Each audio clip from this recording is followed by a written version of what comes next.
This recording will go over mydriatics and cyloplegics, as well as drugs for macular degeneration and patient teaching for eye drop and ointment administration. So you are already familiar with the term mydriasis, which you should recognize as pupil dilation. So mydriatics are medications that dilate the pupils. Cyloplegics are medications that paralyze the accommodation muscles. So when you see plegic, I'm sure you're familiar with the term paraplegic. The person's a paraplegic. You should associate plegics with paralyzation. So a cyloplegic is a medication that paralyzes the accommodation muscles of the eye, which would result in pupil dilation. Mydriatics and cyloplegics are used in diagnostic procedures and ophthalmic surgery. Anticholinergics actively block acetylcholine from attaching to cholinergic receptors, resulting in both dilation of pupils and paralysis of the muscles of accommodation. This is accomplished by blocking the response of sphincter muscles that normally constrict the pupil when cholinergic receptors are stimulated. The anticholinergic ophthalmic medication you need to be familiar with is atropine. So atropine is not a new medication for you. In this sense, we're talking about it being applied to the eye by drops. But atropine you should already recognize as an anticholinergic.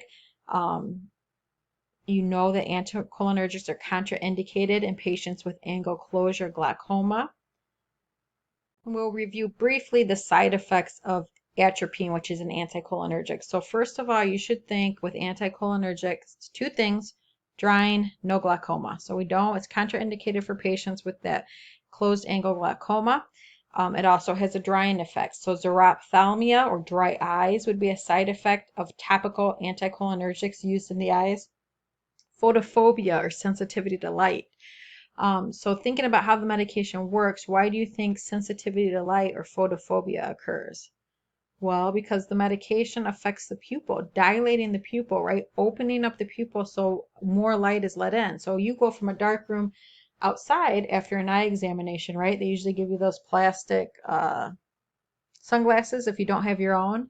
That's because if they've used medications that are dilating your pupils, your body's not going to have the normal response where that pupil constricts when you walk out into the bright sunlight. So because of the dilated pupils, the person is more sensitive to light. Also blurred vision because of how the pupil has been affected. Next, we're going to talk about macular degeneration. It is the leading cause of vision loss in older adults. It is deterioration of the macula, which is the part of the eye responsible for sharp central vision. So you can see in this picture, it's that central part of the vision that is damaged with macular degeneration. Damage to the macula blurs central vision in the affected eye. There are two forms of macular degeneration, wet and dry. First, we'll talk about dry macular degeneration. It is the more common type and occurs in response to the deposit of extracellular material called drusen under the retina. Vision loss occurs gradually with this type with dry macular degeneration. And another thing to know is there's no known treatment or medication for dry macular degeneration. Wet macular degeneration is associated with the growth of abnormal blood vessels behind the retina. Leakage of fluid from these vessels collects behind the retina and shifts the macula from its normal position. So when thinking of wet macular degeneration, it's because fluid is leaking from abnormally produced blood vessels, right? Too many blood vessels, they're leaking. That leaking behind the retina causes a shift of the macula. While wet macular degeneration accounts for less cases of macular degeneration, it has greater destruction. So it's responsible, this is just an FYI, for 10% of macular degeneration cases, but is responsible for 80% of cases in which the patient suffers severe vision loss or becomes legally blind.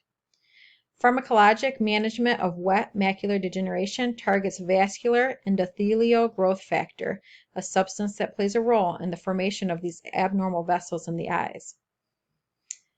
This medication is usually injected into the eye by an ophthalmologist. And you notice some of them drug names end in MAB or NIB. But so the problem with wet macular degeneration are those abnormal vessels, and the treatment is a medication that inhibits the growth factor for those vessels. So you're going to need to review Chapter 10, pages 98 and 99 about administration of eye drops and eye ointments. Wearing contact lenses is usually discouraged. However, if contact lenses must be worn, patients should wait at least 15 minutes after instilling ocular drugs before reinserting contacts.